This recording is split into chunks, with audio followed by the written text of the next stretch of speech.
freaking first cut. Golly. Welcome to the First Cut Podcast. I'm Rick Gaiman, and this is your recap episode for this week's Arnold Palmer Invitational. And joining me to break it all down, Mark Immelman is here. Mark, how are you? I'm exhausted. I can only imagine what the golfers must be like. No, but good. What a great event. It's always neat for me once in a while to see par be a valuable score, and par certainly was a valuable score this week. My goodness. Speaking of exhausted, Mark, I've started my day at the long drive in Mesquite, and I'm ending my day watching these guys get their butt kicked at Bay Hill. I've never been so exhausted watching others hit golf balls, because that's a lot of energy being expended in both of those scenarios. I can imagine. The long drive is purely physical, and then Bay Hill is purely mental and emotional. Yeah, it's the thing. Well, I can speak for the players here because a colleague of mine, Robert Dameron, is a member there at Bay Hill. So, he hangs out in the men's locker room when he's not working, and so he gives us all the skinny there. And he's like, after every round, the players would come in there, sort of have the hat halfway on the back of their head like this, take their shoes off, and just sit back and kind of get some sort of a drink and just go, my goodness, this place just keeps on coming at you. And they honestly will be worn out tonight. Like Scheffler, for argument's sakes, everyone's going up the road to Ponte Vedra, either tonight or tomorrow. I think tonight there won't even be that big a celebration. It'll be like a few drinks and just pass out, because it was 4 grueling days, and each day it just appeared that the golf course got more taxing and just more punitive. Yeah, it really did, and almost followed that exact line statistically. On Thursday, it was just a hair over par. On Friday, it was about 2.3 shots over par. On Saturday, it was 2 strokes over par. But here on Sunday, Mark, a grueling 3.5 strokes over par. And what you were telling me before we went hot, you just said there's no let up. There's just no easy stretch on this golf course. No, well, the easy stretches are supposed to be like 4 and 5 and 6 on the front, both par 5s and a short 4. Well, they weren't playing that easy. Then you turn 7, 8, and 9. They're just brutal. Then you're supposed to have 10, which is a let up. It was easy-ish, but still not easy. Then it comes at you. 11 is mean. 12, the par 5 wasn't that easy. 13, crosswinds. It's a short 4. It's supposed to be easy. It was difficult. And then that place was just, it's like Bay Hill had hit you a few times. Then when you turn to 15 and you come in, even with 16, the par 5 in there, it was like, okay, you down. Now I'm just going to pummel you until you get to the clubhouse. And it was essentially survival. It was like first in was going to win. And when Gary Woodland came to our hole after making eagle on 16, I said to my announced colleague, Chris McKendry, I was like, he posts, that's it. And then he fell foul. Before that, Tyrrell Hatton gets through us 4 under. I'm like, if he gets to 5 somehow, that's good enough. And it certainly was a survival. It was a war of attrition. Well, the winner of said war was Scottie Scheffler, who has just cashed in his second victory in his last 3 starts. And this one was obviously impressive, Mark. You get a very difficult golf course. You get a strong field. You get an elevated event like the Arnold Palmer Invitational. And he really hit some shots coming down the stretch. I think of the par that he made on 15 from way left and basically advanced his next shot 25 yards in front of him. Even the par he made on 16 with an awkward stance above the bunker after his drive. I mean, this was really a testament to some of the recovery shots that Scottie was able to make to eventually seal the deal. Well, golf is a game of recovery. And when conditions get like this, it would make sense that the ball striker would prevail. But, you've got to, even if you strike it well, likely have to chip or pitch or putt, and then you miss a tee shot in the rough, and all of a sudden you can't advance it, and then you have to somehow make the score. And that's what Scottie did. He made some unreal saves. You point out the one on 15. Mm-hmm. That, to me, almost won the event for him. And then he hit some quality shots coming in, sort of down the stretch. 17 was a really good one into the heart of the green after Hovland buries it in the bunker on the right-hand side. But he did what he needed to do. And look, it was a masterclass by him. I think 2 points I'd like to make. I feel like outlasting Patrick Cantlay at Phoenix, who's an assassin. I mean, that Cantlay is cold-blooded. outlasting him, sort of galvanized Scottie some, and you could see him draw on some of that experience yet through this tough final round. And then I got to tell you, man, I give a big assist to Ted Scott, his new Mhm. caddy. After every par, every putt, every shot, Ted is right on his wing. And Ted is like, yes, with a smile, yes, with a fist bump. When Scotty two putted for par on 17, our cameras had a close up on him. And Ted Scott was in there and with a smile on his face. And here's a guy who's getting beaten up by a golf course. He's got a one stroke lead. And he looked as pleased as punch, smiling, relaxing. And I credit Ted for that. And I feel like that addition to the Scheffler team has been incredible. And man, they two victories in the last three starts, I think it is, for the two of them. You better watch out because they are a good combination. Yeah, the team, the team. We hear players say that all the time. We don't talk as much about that here on the First Cut, but we probably should. We knew kind of what type of player Scottie Scheffler could potentially be, Mark. And now with the addition of Ted Scott on the bag, it doesn't happen often, but it feels like we got a little bit of that floodgates situation. The first victory quickly leads to a second victory. And now we're going to enter a stretch of golf where having Ted Scott on the bag is going to be incredibly valuable. And if Scottie continues to play like this, maybe he picks off another one really soon. Yeah, and you must bear in mind too that Scotty has been a multiple winner at every level he's played in. You know, from when he was a junior golfer, he was dominant. He was dominant in high school, winning the state championships and events all over the place. Went to the University of Texas, won multiple times over there. Then came out and then won his way onto the PGA, well, sort of worked his way onto the PGA Tour, I should say. And then it was some tough sledding, but he won the Rookie of the Year through some very consistent play. So he was in contention a bunch. And that's where you learn at the highest level. We know he can close, and there was once or twice he didn't. But every single one of those, it's like he's taken that experience, put it in the hip pocket, and said, okay, I've got something more that I've learned about how I'm going to perform when the heat is on. And today, I mean, this was the ultimate in heat. This was major championship style heat with a severe golf course, severe conditions, tough competition, and he came through with flying colors. And to me, he looked the most calm out of every single one of the competitors. And so it's just proving that all of those winning experiences he's had, no matter what level they were, it's like they've culminated here. And then to your point, that handbrake is now loose. And now he's like 2 wins and three. Let's go, you know. I love that temperament on Scottie Scheffler. And I think it's really valuable, Mark, when guys are going in the wrong direction, when they're going backwards. And if you make a bogey, okay, forget about it. Have the memory of a goldfish. Or if you hit one bad shot, don't let it compound itself. I feel like his temperament is really suited for these difficult events where par ends up being such a good score. Yeah, true. But don't forget that when he won in Phoenix, that was just a shootout over there. So, Yep. so he's proven that he can go when there's a birdie fest on the go, and now he's proven that he can outlast folks when it's just a war of attrition. And what a way to be able to sit back now after a major event coming up next week and go, "Good grief, my game is where I want it. My mind is where I want it. The and he's outlasted a good field here in the same, a really good field in Phoenix as well. It's not like he's winning second tier events. And now you got the players, and then you got a match play event down in Austin where he knows the golf course well. He was a finalist there last year against Billy Horschel. Let's not forget. So there's a lot of good stuff on the horizon for Scottie Scheffler. You want to let's continue down that path there. He's got 2 straight top 20s at Augusta National. He's got Ted Scott on the bag, who's very familiar around green jackets. I mean, this really is setting up to be a stretch of golf here, Mark. This is it. I just hope he stays injury free. I hope that for every golfer. I hope that he doesn't trip going downstairs, or I hope that he doesn't, pick up a bag traveling somewhere in an airport and twist something. The stupid little injuries that can niggle one. Just keep getting rest. Keep sticking to your process. I know it sounds trite, but keep doing what you've been doing. Let's ride this wave until it tosses us, because it's going to.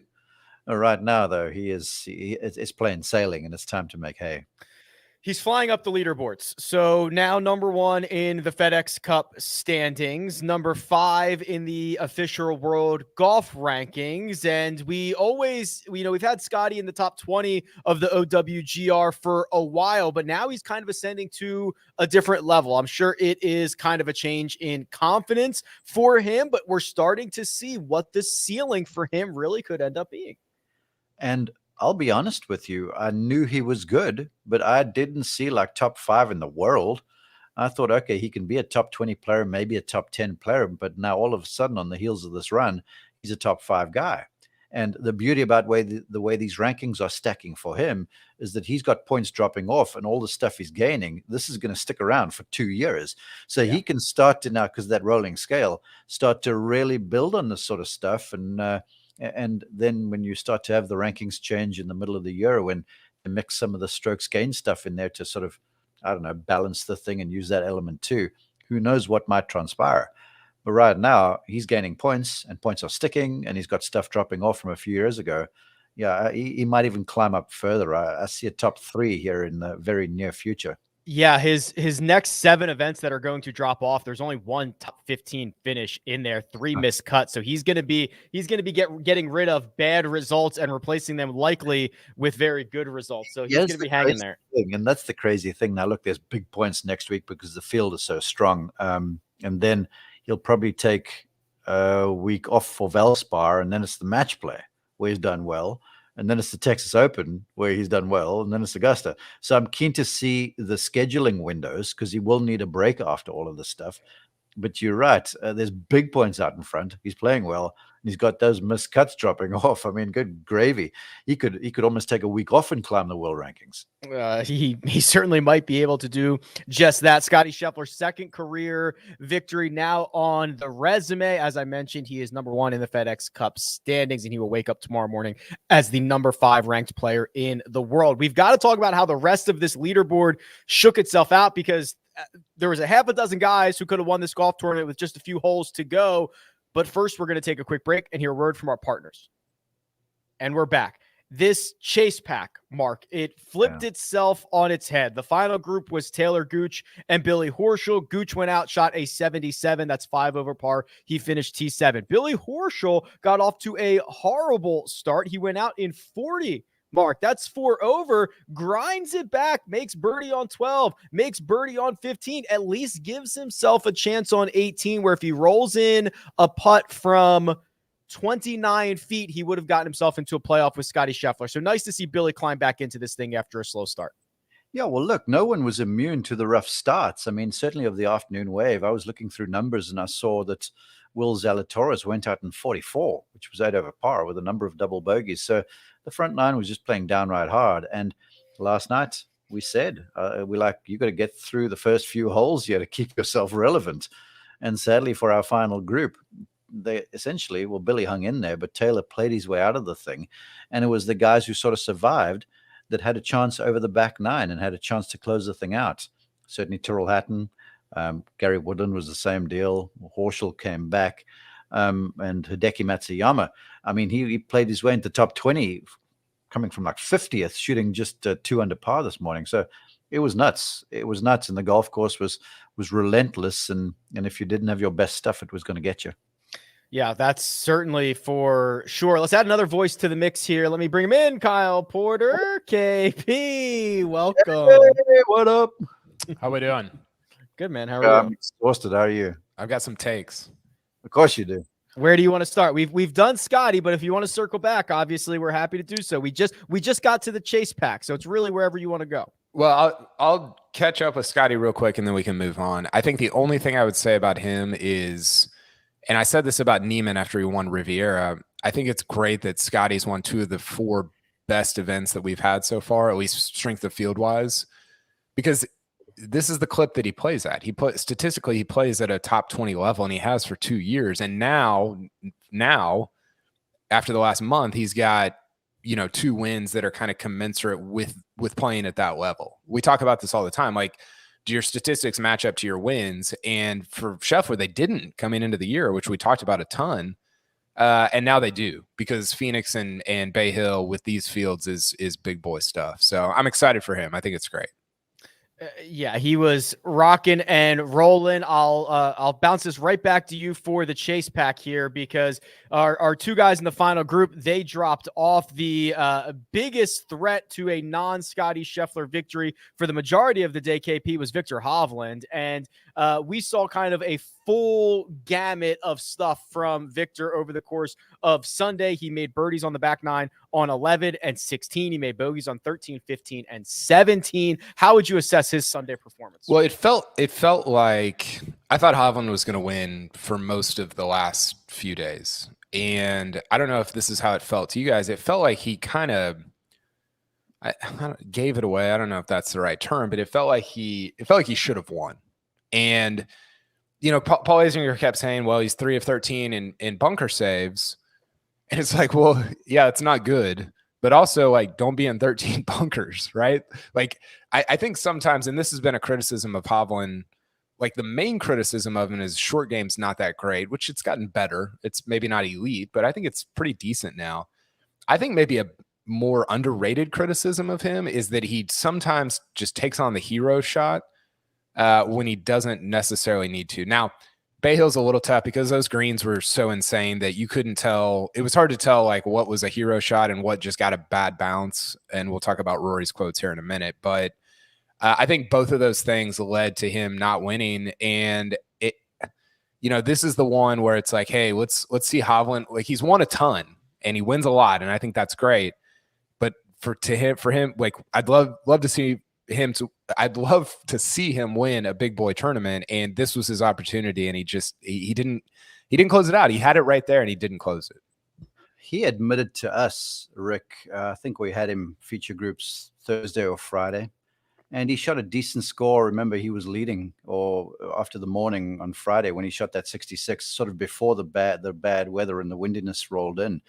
And he admitted to Robert Dameron, who was following him for us, he was like, I really didn't have my best stuff. I haven't been hitting the ball that well.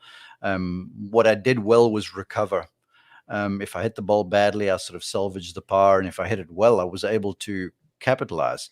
And when you're in a place like that, look, the recovery, like I'd mentioned earlier, on a difficult golf course like this is paramount. But if then when you do hit it close and you don't capitalize as much, then that forward momentum that you were garnering sort of goes away, because you save a par, then you pick up the odd birdie, then you keep moving forward. Now, everyone was moving backwards, but he didn't seem to me like he was able to convert when he did hit good shots. And then when you start trying to Kyle's observation, then you start trying to force the issue a little bit. Like, to me, that mistake that he made there on 17 was desperate. The wind's out of the right. He hits like a pulled fade normally. He aims right and carves across it, and it's a heavy sort of a fade.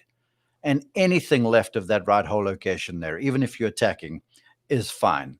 If you're hitting anything right, then you are like DOA. And to miss over there where he missed with a wind out of the right, that was just silliness. He wasn't supposed to hit the thing there ever. Which hole was that, Mark? On 17, the second to last hole. Oh gosh, that was a horrible position. Well, this is the thing. He's tied right now. He's playing with the guy he's tied alongside. He's got the honor, and then you go and hit the thing on the green. Just like Scottie did right after him. Yeah. Now the putter to be the superstar, and to me that was almost like he's like, well, geez, I've got to try and sting one in there closer so I can capitalize. And to comes up a smart observation, in my opinion, that maybe it was too aggressive because that shot was not warranted. But I feel like the fact that he didn't have his best stuff, he was trying to essentially force the issue. Yeah, and that's the sort of shot that I'm talking about. I remember it a lot at the PGA last year at Kiowa. He would try to hit these just heroic shots that I'm sure he can hit them, but is that the wisest play in that situation to win the golf tournament? I don't know. And maybe it was a mishit. I don't, who knows? He probably talked about it afterward, but yeah, the one on 17 was that was such a bad, he had no chance from there. I'm pretty sure aggressive is his middle name, Mark. And even the shot he tried to take on 18 and it gets stuck on the fringe. But I mean, he stares down flags. That's what he does. Yeah, well, he should. And look, he's got the chops to win major championships. He's got all of the tools. The short game is functional enough now, and he's turning to me into a beautiful putter. I'm not sure what the statistics say, and we know he can hit it. But you got to have that major championship style demeanor. It's like if Woods was playing today, and look, Tiger's generational, but Tiger would have been ironing off tees. He would have been hitting at the middle of every green. He would have just allowed the competition to beat themselves. Because let's be honest, Viktor shoots 72 today, and we're not having this conversation. He wins by 2 then. And I know it was hard, but pardon me, not Viktor, Horschel, but Victor's in position to shoot something around par and still win the tournament. So to me, a lot of it, you must just start to allow the fact that golf is a kind of a marathon, and he's likely to outlast folks if he just does the right thing all the time. He said, Go ahead. I got a quote real quick, Yep. and then go ahead. He said, obviously I'm playing some great golf, but this one stings. My last couple wins, I felt like it came out of, I think he's saying, I felt like those wins kind of came out of nowhere because he came from way back in Dubai. This one was more like I felt like I should have won. Those sting a little bit. So I think it's kind of the same, kind of tantamount to what we've been saying. I want to move on to Rory and Gary Woodland in a second here, but I think the round 4 statistics, and at least what I saw for Viktor, very much aligned with kind of the situation that we had at Bay Hill. So he gained like 4.5 strokes ball striking off the tee and on approach. He was phenomenal. Second best of the day behind Terrell Hatton, but he lost another 3 in the short game. 1 around the green he lost, and 2 with the putter. And Mark, the way that I see Bay Hill is for a guy like Viktor, it essentially magnifies his strengths and it magnifies his weaknesses, right? So when he is just pumping driver in places that some of these other guys can't take it, I mean, that is just a huge advantage to him. But getting into some of those situations on these crispy greens or around these greens, it just seems like both ends of the spectrum for him get magnified at a course like that. That's a really savvy way to look at it. And I like what you have to say there, because Bay Hill, to me, ordinarily is a second shot golf course. This week, with the rough as lush as what it was, and with the place playing with, I mean, the humidity was lower than I've ever experienced at that tournament. So the place was like peanut brittle waiting to happen. And then you get sunshine all 4 days. Those greens were going to be like hard as rocks, and they were. So as a result, to me, the second shot element of the game kind of went away. So if you're playing out of the fairway, you got a chance to put it in there somewhere. So yeah, but then when you're bouncing a few balls through greens, you hit a bunch of greens in regulation, but you don't have the ball end on the green in regulation. That means you got to chip and putt. And that was sort of the situation. But there are targets that are awkward, like 17, 11, that are sit angles to you. So you have to be precise with where your start lines are and what your targets are. Rick, say that again were you talking about Hovland there? What was your point? I just think that what we saw today, and maybe it's this type of golf course at Bay Hill where both his strengths get magnified and his weaknesses get magnified, because he was phenomenal on Sunday off the tee and on approach, and he gave back nearly all of that in the short game categories. Yeah. Okay. Yeah. I mean, and maybe this can lead into the Rory conversation. Rory was talking on Wednesday about how instead of like short grass around the greens at Bay Hill, and I've only been out there, Mark's been out there way more than I have. I've only been out there once, but instead of having the short grass around the greens, they grew the rough up, which he was arguing, and I'm out of my world here, but he was arguing that that makes it easier. Like that makes everybody come closer together. It makes it harder for guys that actually have really good short games. Like he wants no rough, because it lets you display creativity in a good short game. And so on that basis, I would think that Hovland would be helped a little bit. Now, obviously, not all of that was in the rough. Like he was in the sand. He was in so many bunkers. So, so maybe that like kind of negates it. But I thought that was an interesting point by Rory, and I don't know if it's easier or harder. I think I like watching the short stuff, like the not rough, better than I like watching the rough. But that was just, I don't know, an intriguing comment that he kind of doubled down on Sunday. That is very appropriate. Obviously, I mean, we know he's a deep thinker and he's very cerebral about his approach to the game. The rough around the greens mitigates short game skill. It always will, because everyone's just hitting splash shots out of the grass. The thing about this grass, though, it was so dense at times. that sometimes the ball would dive all the way down to the bottom of it, and sometimes you'd get a ball that sort of just sits up enough so you can slide the leading edge underneath the thing. So guessing the lies was difficult. And so that was part of the problem around the greens to me. And then when you're playing from rough to greens this firm, you have zero control, because control to these golfers means they can control the spin on the ball. And when you're playing from the rough, that is instantly gone.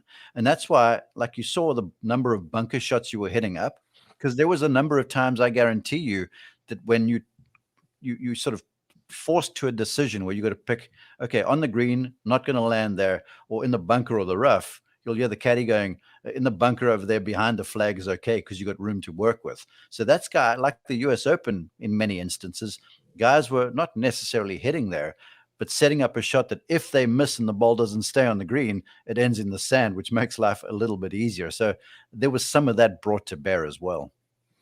Yeah, for sure. I love that. Analysis there. So the winning score was 5 under par. Gary Woodland, KP, walks to 17T at 6 under after just making eagle at 16. And it felt like we might have had a Gary thievery of this win away from everybody else. He would go on to make double at 17. He got stuck in that front bunker and could not get it out. And then to add insult to injury, he made another bogey at 18. But Gary almost came in and swiped this thing. Well, first of all, I don't know how he got his driver trajectory over the hedge on 15. I mean, he hits it about 3 feet off the ground. I thought it was going to just, clip the top of that. Second, there's probably not a lot of guys that have finished this tournament 3-5-5. Yeah. Right. He goes 3-5-5 on 16, 17, 18. And I'm trying to remember. Oh, he had that kind of whiff out of the bunker not whiff, but he couldn't get out of the bunker on 17. Yeah. And again, it's like you have to, like, he put himself in such bad positions on 17 and the drive on 18. And somebody was, Terrell Hatton was talking about this. He got off the course early because he was early leader. He was at 4 under. And no, it was Lucas Herbert. Herbert. I was trying He's to. Australian. He's not French. He's Australian. Lucas Herbert. Lucas Herbert.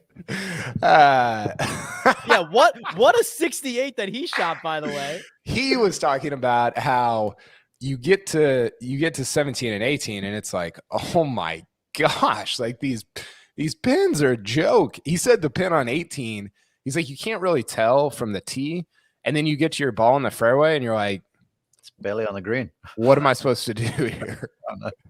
And to be out of position on those two holes with a lead. I mean, you have to know, and this goes back to what Mark was saying. You have to know if you've got the lead there, you go par, you're gonna win. I mean, like those last 3 holes, or I guess the last 2 are so hard. And it just didn't feel like he, I don't know, maybe mishit on 18, but it didn't really feel like he played to that on 17. Well, what you say there is so true. And when we had feature groups coverage this morning, we had Hideki Matsuyama who shot that round of 70, right? So that final round hole location on 18, the effective landing area you had from the fringe just beyond the rocks to the back fringe was 9 yards. So 27 feet. Okay. And you got a crosswind. And you're coming out of the fairway, even that's dicey because of the ball. Yeah, you'd never stick it in there. So what you would do, even though you're attacking, is you just move your target, 15 feet left of the because the boomerang would widen there, and there was more room from front to back. But the problem is you hit it 20 feet left, and then you've got to putt from 30 feet downhill with no friction on the greens. There was almost zero chance you're going to 2-putt from there. So it's a situation where I can see why Lucas said what he did. He's like, you hit it 30 feet left and you're struggling to 2-putt. You hit the thing at the flag and you're pitching or you're in the water. So it was an impossibility. I mean, the test was just so hard this week. After really 18 months of injury and poor play, Gary Woodland has not only this what did he officially finish? T5 this week, but a T5 at Honda, KP. We're seeing promise, and we're seeing Gary play well again. Yeah, which is great. He's He's super fun to watch. I loved that Pebble US Open that he won. That was such a fun event to be at and to cover and to watch him. He didn't have very many. I was looking at his results before Honda. They weren't very good, but last two going into the. I presume he's in the players field, but going into the players have been solid. If you want to see, look, Dustin Johnson's attitude to competitive golf is incomparable. But if you want to see a fantastic attitude to the game and to success and failure, it's Gary Woodland. This guy just seems to have both hands on the wheel. He never gets too up. He never gets too down. He's one of those golfers that when panic would set in, it looks like things always slow down for him. And, he's had some life events, with a loss of one of his twins that have sort of put things into perspective. Then he had this gruesome injury. I mean, he was really struggling with that hip. And for a while, he was like doubtful if he would ever really play at a higher level again. So now it's all bonus to me. So the way he's beginning to play, he's brought Mark Blackburn in. The golf swing is getting sounder. I can see this form sort of continuing because of his attitude and the fact that he has some traction with his golf swing. Gary Woodland is certainly in the field next week at the Players. Ryan Brehm now in the field as well. Hayden Buckley moved to alternate number 1. Rory McIlroy. Yeah. We've got to have the great finish. Rory conversation here because he opened up on Thursday, KP, with a 65, and we crowned him. It's over. Rory opening rounds, nowhere to go but here. He's going to win by 5-6 shots. 72, 76, 76 over the final 3 rounds, drops to T13. We lose all that sweet money in the one and done, but probably pains Rory a bit more than it pains us.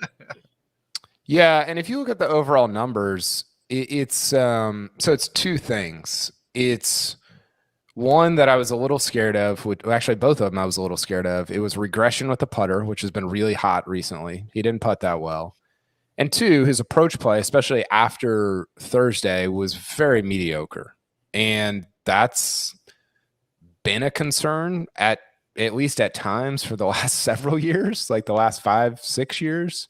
Sometimes it's not, but other times it really is. And it just I don't know. Like, I don't even know. I didn't see a lot of him on Friday, and then the weekend was just not good. I do have some quotes here from him. Do you want me to read them? Do you want to jump in now, Mark, or do you want to do the quotes first? No, go with the quotes. Let's quote it up. So he said, I'm frustrated, and I'm venting here, and I'm frustrated. I think as well as the frustration, it's a carbon copy of what's happened the last 3 years here. I started off really well with 66 or 65. Friday afternoon conditions got tougher. Then over the weekend, it's been the same sort of stuff. And then he goes on to say, I'm playing good. I'm hitting good shots. I'm swinging the club well. I'm chipping well. I'm putting well, but it can knock your confidence whenever the conditions are like this. I'm certainly playing better than 8 over on the weekend. It's just a matter of trying to regroup and forget about this week. And then lastly, he says, they need to do something about it. He's talking about the golf course now, about Bay Hill, about the conditions. There's a lot of guys that sort of stay away this week to get ready for next week. Next week has become such a big event, $20 million purse. The 4 majors are sacred, but it's very close to being among them. Conversation. And then lastly, he says, I think it's just a golf course setup issue and maybe trying to make it a little less penal when you miss, I guess. Or not even less penal when you miss. I don't mind golf courses being penal when you miss, but it's not rewarding good shots. I think that's where it starts to get across the line. And I want Mark's take on this because he'll be better on it than I will. But when I hear that, I'm hearing take 17, for example. Like the pin on Sunday on 17. If you try to hit a great shot like around that pin, you can't do like you can't. Like there's no option for a great shot, right? Because if you land it even 8 feet, there might not even be 8 feet in like on the front of that green. It's just running through. It's going over. So the only play really is to play to the back left where Scheffler did and try to 2-putt for par. And I think guys like Rory, they want courses where you have these options where you can have like a mediocre play, like a safe play. And then the other option is like you can go for like the pin and hit a great shot and be rewarded, or hit a bad shot and not be rewarded, like to have like it be penal. But he's saying Bay Hill doesn't. It's only the mediocre play and the penal play. Like there is no reward for hitting great shots. How do you interpret that? Well, he's got a point. To 17, they did move the teeing ground up. It's the first time in the 10 years that I've been going to this event that I've seen them play that forward tee, and they did it twice. So with a back right hole location, they gave the guys the option because, we saw as little as wedge going in there with Cameron Champ, and then we saw a few 7-irons. So it was you could get the ball in there because you were coming from on high. That was just 17 for argument's sakes. Rory also, I think, struggled with the greens reading. Like you talk about the putting, and he says he's putting well. Like the Rory I saw in the footage we had of him, the swing looked free. It looked like everything was operational, but it looked like he was misreading greens a bunch. So we asked him the question, and his commentary was the greens were getting so firm and fast that as soon as the ball left blade on the green, it would skid for a second and not grab the early break. So if you watched him, a number of the putts he was hitting, the good putts were missing high. And then when you get a little defensive, because now you've missed a few short ones, then the stuff starts missing low because you're swinging so smooth, so softly. So I think there was some of that was brought to bear. And I hear your quote, and it's well-founded, Kyle, but I sort of hear Rory going, well, I'm frustrated. Maybe I'm just venting a little bit here. I don't think it's time to concern yourself at all with this. We're going to have a soft-ish golf course at Players this week. He's coming back to next week. He's coming back to a place where, he's won before. The game is clearly sound enough. And I just feel like he's got to allow the thing to come to him. Like the tournament today could have came to him. He was playing alongside GMAC, who's not going to out-hit you. He's going to certainly out-grind you.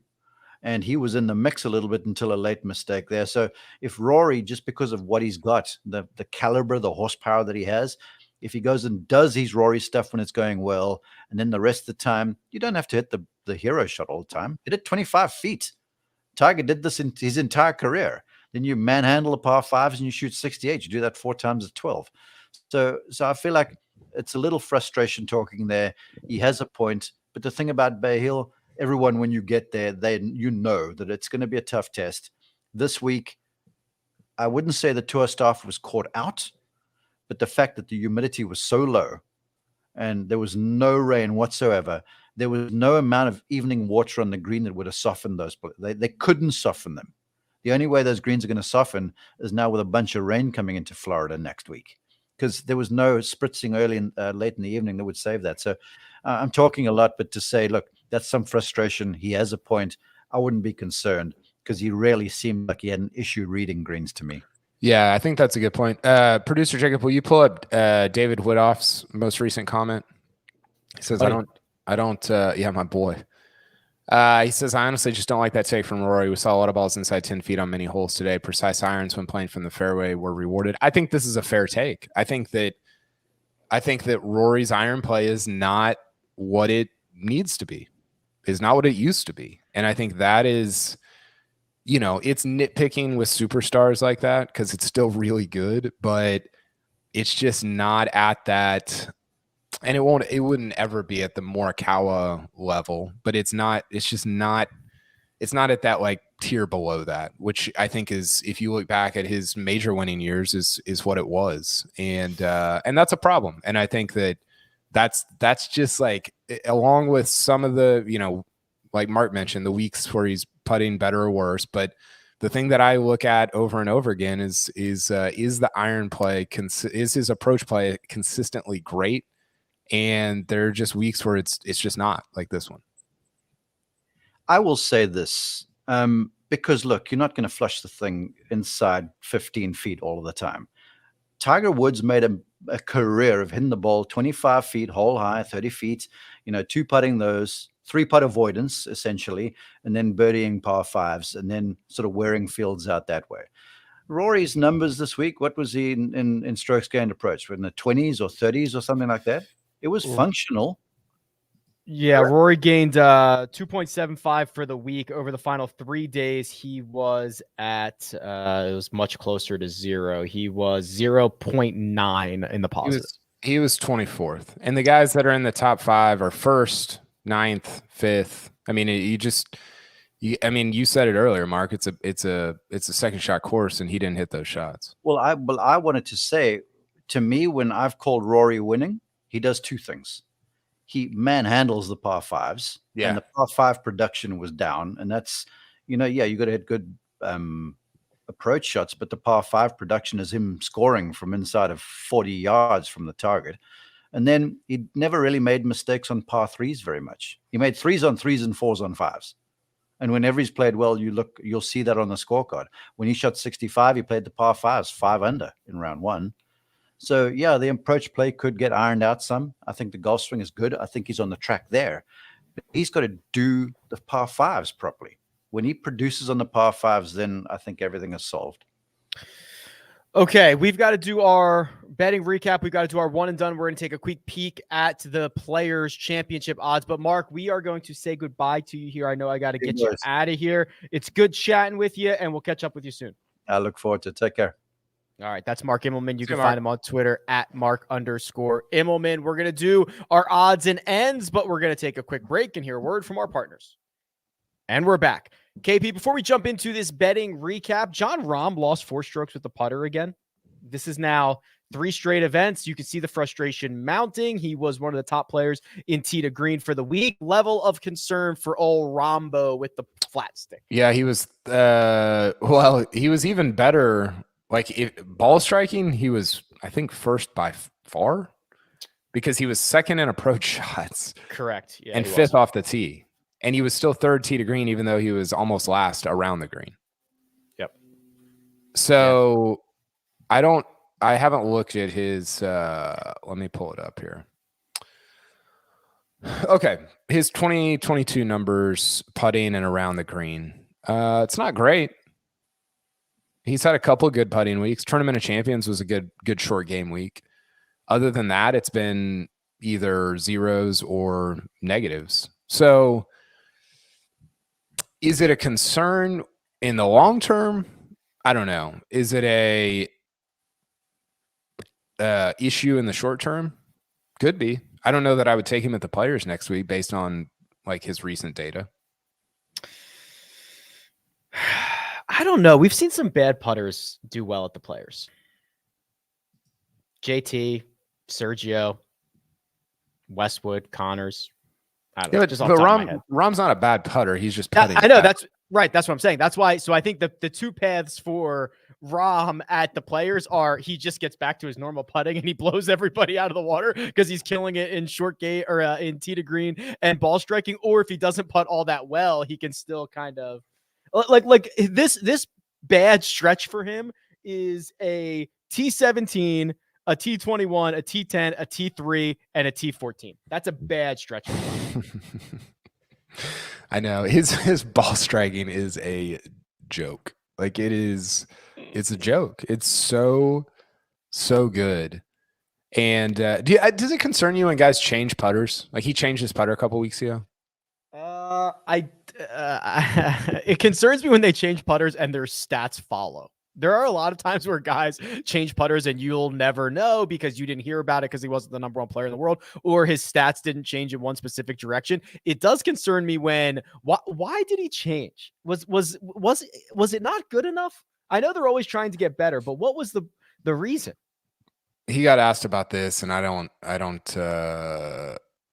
think he got asked about it on Thursday. Actually, let me pull this up, see if I can find it here. It's not great when it's immediately like showing up in the and you can see it. Like it's not even just the stats too. Like the guy is beyond frustrated on the surfaces. He said, it was mentioned on the broadcast. You have a longer putter this week. Did you do anything to the putter? And he said, I love it when people make up stories. I'm going to clarify this right now because I heard it throughout. That's a great way to start an answer. I heard it throughout my whole pro career. Since my senior year in college, the length of my putter hasn't changed. I'm not going to say who. One particular guy just starts making up the length of my putters. What a fascinating like corner to be on. Just making up length of professional golfer putters. It's just over 37 inches, and it's been like that since my first semester of college. So he didn't address at least not here. He didn't address the putter change. That was all I had from Thursday. Just making up the length of John Rahm's putter. Oh boy, yeah. So I don't know. I'm probably not concerned, I guess, is my final answer. I'd be more concerned if the approach stuff was like bouncing all around, or it's almost like it's the old Mark Brody's book, Every Shot Counts. He goes back and looks at who won tournaments with negative strokes gained putting, and it's tough to do. It does happen. It happens more than if you have negative tee to green, but. Yep. Like Vijay Singh, I think, did it like 5 times. So like Rahm, and I guess that's what I'm saying is like Rahm is playing well enough that he could, I don't know if negative, but he could be like a 0 putter at the Players next week and still like contend, like to win. 2 quick trivia questions. I don't know if they're the last guys to do it, but do you know the last guy to win while losing strokes putting? How can you give me a hint on how recently? I don't know if this is the last guy, but the guy that I'm thinking of is within the last year. Within the last year, negative. Yeah. I remember Jason Duffner did it at Memorial like 5 years ago. Within the last year, was it a small event or a big event? Sizable. Was it Cantlay at Memorial? No, it wouldn't have been Cantlay. Actually, I thought I'm wrong. I thought it was JT at the Players, but it wasn't. I thought JT did it. Oh, he did it at FedEx St. Jude, but that was over a year ago. So I botched that one. That was 2020, right? Yeah, that was the one I remember. Holy crap, time flies. I could have sworn that was like 2 weeks ago. It does happen. It's really rare. And the guy has just hit the hell out of it for 4 straight days. And now again, Rahm's capable of that. I don't know. I trust his short game, but I don't know. I don't know how to feel about him at the Players. The Players is the hardest tournament to pick. It's harder than the majors. It's my least favorite handicapping week of the year. I agree with that. I also, oh my God, this was also a lot longer ago than I thought. The last guy that I could find that won a tournament while losing from tee to green, even more rare. I knew the guy and I knew the tournament, but I again thought this was like last year. It was not. It was Michael Kim, John Deere. Oh, I'll have to look that one up. Kevin Na at Shriners in 19. Wow. Gained 14 strokes putting.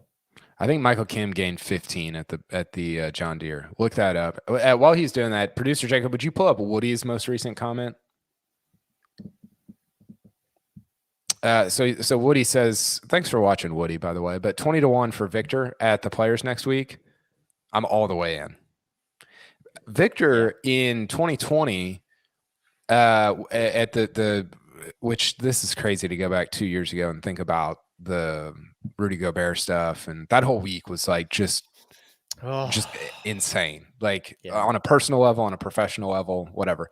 But Viktor was playing awesome that day, that Thursday. I think he was like 4 or 5 under. Morikawa was 4 or 5 under, and it was, which sounds reasonable now, but it was before those guys had really like hit. I mean, they were still like kind of the new guy. I mean, they're still new, but they were really new. They were just fresh out of college, and they were both playing great. I think Matthew Wolff played really well that first round. Anyway, 20-1 for Viktor. The way he's playing, the way he's hitting the ball. You do get worried because Sawgrass, again, will punish you if you make bad choices, which we could see at 16, 17, 18, any of those places. But I think 20-1 for Viktor next week is too high.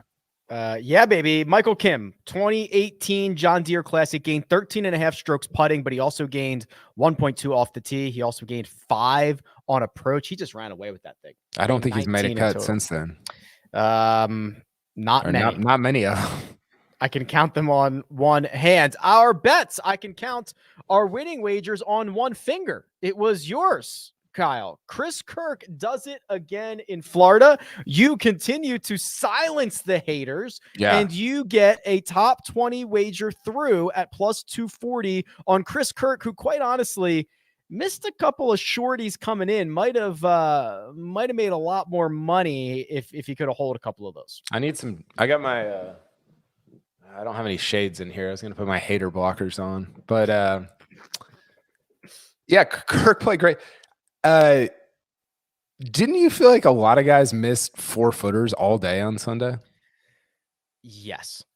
I mean, I was calling my wife and I were sitting on the couch and I was like, he's gonna miss this. They both missed. I'm like, he's gonna miss this. Missed it. They all looked. Everyone was missing everything. I do not envy the position they were in with how fast they were and everything that was on the line, but it felt like nothing fell. Yeah, it was shocking. I mean, and granted, like that. And I think that's some of the point that guys are making with greens like that. It's just it gets a little crazy. But yeah, I felt like there were a ton of 3, 4, 5-footers that you don't normally see missed, especially in Florida, that guys were missing all over the yard. So anyway, Kirk missed a lot of those. I thought he was going to win maybe for a little bit, but really impressive showing from him for his 4th straight top 15 at Bay Hill. So good. The guy that I backed, Luke List, lost 7 strokes with the putter. Now, that's not entirely unusual for Luke List, but to do it in 2 rounds, quite impressive. The 5th time in his career that he's lost 7 or more strokes in a single event. I had him over Tommy Fleetwood and Lonto Griffin. No go there. Coach had Mark Leishman top 20 and KP. I'm pretty sure Leishman shot 78, 78. There were some 80s, 80 plus out there on Sunday. 87 for Troy Merritt on Yikes. Sunday. Paul Casey went 77, 83. Yikes. I would have shot 130. And then made the turn. Bump. Maybe. Yeah. Dude, oh my God, could you imagine? They kept showing the pins and I was like, never in my life have I played a course with pins that close to the edge of anything, and every hole they were on the edge of something. I mean, even just 17 and 18 were in just those 2 alone, and you had multiples of those all over the course. It was crazy. There was kind of a debate going on Twitter. Ben Coley from the Sporting, not News, Sporting Life. I was wondering if you were going to get that one. He had a tweet. I'll pull it up because I'm curious about your thoughts on it. He said, I think I retweeted it. Always surprises me, and therefore it probably shouldn't, that a lot of people find this sort of test to be golf at its best, purely because it's hard. It's not that I mind it for what it is, but blimey, he's the word blimey. Yeah, he's from overseas. Yeah, there are so many better versions of the sport than hard for the sake of hard. Give me your thoughts, Rick Gaiman. Hard for the sake of hard, or X for the sake of X, is probably never a good thing in golf nor life. So I'm there. I'm in. Golf sport for hard for the sake of hard. There are many better versions of the sport. Yeah. Okay. Yeah, for sure. So hard for the sake of hard. I like fair. And to me, fair is good shots are rewarded and bad shots are punished. And when you start to hear guys like Rory who were saying we've crossed the line, good shots are not being rewarded, then maybe there are better versions of what we saw at Bay Hill. So I think I tend to lean with Ben here. Yeah. I mean, it's so hard because there's no perfect setup. And people are like, oh, you mean like Augusta National? It's like, well, Augusta National is like one of one. Like there's no other course like it in the world. You can't go to Augusta National every week. I'm sorry. And that's not what Ben was saying here. But I think that it's, again, I keep going back to 17. Scottie Scheffler playing to the middle of the green, whereas other guys are trying to hit this impossible perfect shot at the pin. There's no, it almost, it just reduces choices, I think. And this was a little bit of Ben's point, is he was saying when you grow the rough up and when you grow it up around the greens, it just reduces options. And the thing that makes golf interesting at this level is options. When guys can try to hit, like legitimately try to hit heroic shots that could work out if they hit it great. Whereas you don't have that when the rough is like 3 feet tall. Now, this is a different style, and I'm okay with it. Like I'm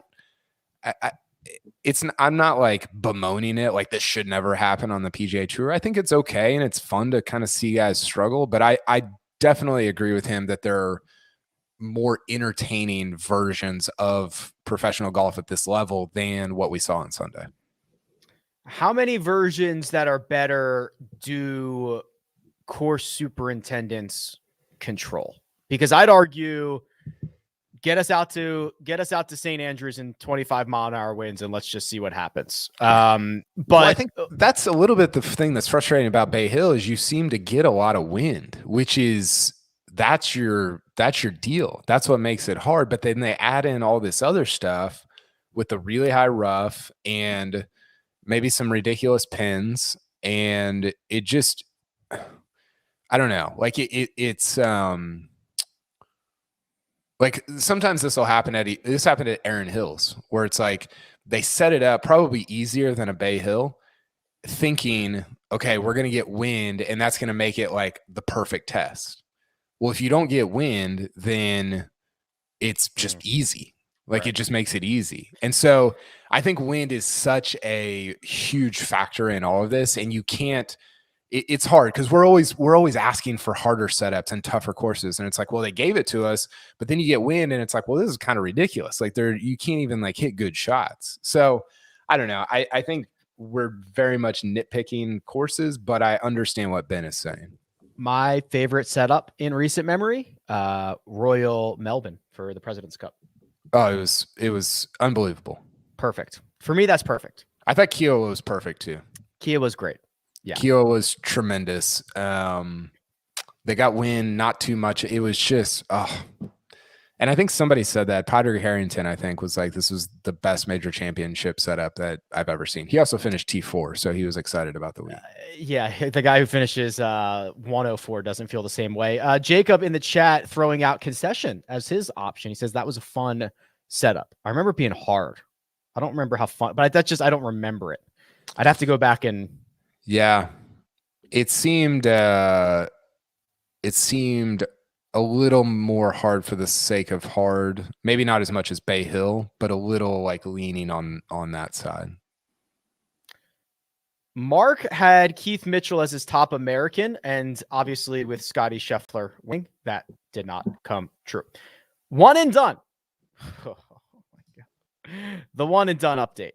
Oh boy. Yep. Let them have it. The chat is here. They're excited about this part because with Matt Fitzpatrick and $339,000, Kyle. This is stupid. The fans have taken 2 weeks and passed you. They're now $1.4 million. This is like the pace car passing like I don't even know. I don't watch race car driving, but it seems like the emergency vehicle passing like one of the actual racers in the middle of a race. That's what it feels like. Rory getting 228 out of a 65 on Thursday is just not what I wanted to see. Hold on one second. That you have to have more money than that. Didn't you start the week with that? Hold on a second. Are we sure Kyle's numbers are added up here correctly? 1.26. No, but they're not. You missed a zero, Jacob. So hold on. AP, I'm happy to inform you that for one more week, you're back above the fans. I'm back. We had you in the spreadsheet as 22,000. I just changed it to 228,000. So you are at 1.504. So we can save the pace car conversation for next week. This is like, we need this backed by the crypto ledger or something, the blockchain. I don't trust the human element here. Need Grant Thornton. Yeah, we do. The chat, these maniacs in the chat right now say they're going Morikawa next week, and you know what? Morikawa is not going to win because everybody's picking him. Although Hideki won when everybody picked him. That's true. T9, Matt Fitzpatrick, 339. Kyle, you, me, Jacob, Coach, 228,000. Not, and actually, Jacob, we might have to make sure the rest of these are right. 228,000 for us. However, we had dreams for 10 times this on Thursday. Sorry, I was trying to look at my I was looking at my one and done who I have left. Yeah, we did. And it just, and even as the weekend progressed, you're like, well, okay, he's not going to win. He can still get a T6 out of it. You can get your 500 or whatever. And then today it was just like, I saw him hit that ball in the water on, was it 14 that they showed? And you're like, oh my gosh, like he almost finished tied with Rahm. I know. It was so disappointing. And it was the first time he's finished outside the top 10 here in the last 6 years now. It was just, I don't know. It was a bummer. Here's the updated standings. These are the correct ones here. So the order is wrong, but the numbers are correct. So KP 1.5, fans 1.4. Sia went with Mark Leishman. He only got 24,000 thanks to a T68. He's at 1.7. So the fans and Kyle bearing down on him. I'm closing in on 3 million. I'm at 2.9. Jacob went with, okay, he had Rory. That's 3.5. Oh, Greg also took Mark Leishman. Oh, that's nice. And Mark, okay, I mean, we made up ground, KP, because Mark and Greg didn't get much here. Yeah, I need a winner next week, and I'm back in it. I need a solo winner, and I'm back in. It's 3.5, 3.6, 3.6. I might pick like I might take like Harry Higgs or something. Just something absurd. There was a comment in the chat. I don't know if I have it. I don't have it handy because it was a while ago, but someone said your best bet should just be whoever you pick. Like you should pick that person in the one and done. You're smoking the best bets. Why are you not just picking that person as your one and done? I saw that. So Chris Kirk at Bay Hill in the third best field of the year. Could you imagine? I should have. Could you imagine? I'm already just nervous about this pick next week. There's so much riding on it. If I don't get next week, then I don't know if I have a shot because it's just so much money. Do we have the odds board, Jacob? Let's look at this because I was a little bit worried that Rory was going to win. Not worried because I would have loved it if Rory was going to win this week and then he was going to be co-favorites with Rahm going into the Players. But let me pull up. Well, maybe Jacob can pull up the odds for me. For next week, and I'm looking to see who like Mark has available. Mark is going to use Rory next week, like 100%. Is that wise? No, I don't think he will. I think Mark thinks Rory's going to win St. Andrews. Mark has a lot of guys left. Mark can use. It's a problem. He can use anybody. He could use Rahm, Morikawa, Rory. He could use Cantlay. No, he can't use Cantlay. But he's got bullets. Do we have odds? I'll pull up odds. I'll pull okay. I got to get them. Our friends over at Caesars are. I gotta pull up the website real quick. Here we go. So odds: John Rahm 8-1, Rory McIlroy, Justin Thomas 14, Colin Morikawa 16, Viktor Hovland, Patrick Cantlay at 20. Let's start there. Cantlay missed the cut here last year, and it was very ugly and weird, but he's been basically flawless since then. Yeah, but it's a big event, and he's not played that well at big events. One top 10 at the majors. It seems like it should fit him perfectly, right? I think that's the kind of oddity there is Cantlay and TPC Sawgrass should be perfect fit. I can't believe Morikawa is 16. Yeah, 16-1. 16-1. Xander 22. Okay, Xander's interesting. I mean, he'll finish T2, but at least you'll get like $2 million out of him. Oh yeah, even finishing second in this thing is like. Yeah, it's the week of the year. Jordan Spieth 28-1. He has not historically played well. No shot. Yeah. He had one good finish here. It was the Martin Keimer year. I think it was 14 when he almost won the Masters. It was Keimer, Furyk, and Spieth at the end, and ever since then he's done play that course well at all. I'm just trying to see some notables here. In no world should Patrick Reed and Paul Casey have the same odds. They're 50-1. Joaquin Niemann is there as well at 50. Abraham, they just lumped everybody else at 50. Connors, Horschel, Adam Scott, Abraham Answer, Terrell Hatton, all. I think Adam Scott's interesting. He's playing well. Mm-hmm. Playing really well. He finished T4 at Riviera. I didn't realize that. You know who's been awesome, and he's not going to win next week, but I'm very excited for Cam Young, who just will not stop. He had another T13 this week. So that is a stretch of golf. Hold on, I'm going to pull this up. Three straight top 20s. And he had and one of them was the runner-up finish. Okay, so he finishes T, whatever I just said this week, 13, 16, whatever that was, 13. So T13, T16 at Honda, runner-up at Genesis, T26 in Phoenix, T20 at Tory. That's a heck of a 5-event stretch. Yeah, he's been really good. My wife and daughter want to give their takes on the players. They're about to come in. Okay.